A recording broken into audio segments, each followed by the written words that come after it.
Good morning, mystical kids and teens. Good morning, mystical warriors.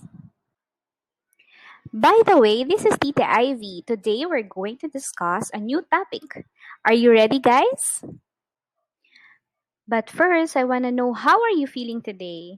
Are you still sleepy? Gusto nyo pa bang mahiga at matulog? Or ready na kayo na tumulong sa mga gawaing bahay at sa mystical kids gathering?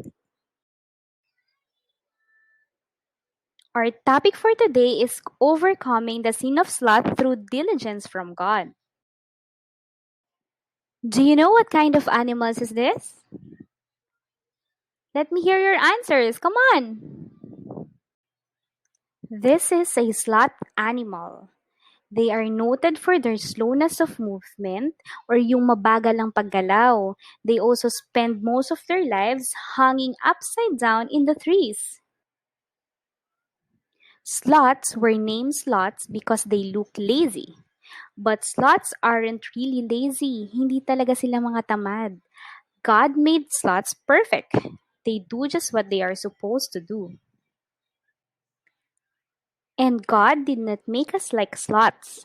He gave us the ability to work and use our creativity to honor and glorify Him in all areas of our lives. And for us to overcome the sin of sloth, we have to have diligence. What is diligence? Diligence is doing what needs to be done with devotion, dedication, and determination. Let us compare sloth and diligence. Sloth is denying God's will for the sake of comfort, avoiding either spiritual or physical work. But the diligence is following God's will even if it means sacrificing comfort. I hope you guys were able to remember the difference of sloth and diligence. But please take note of this verse.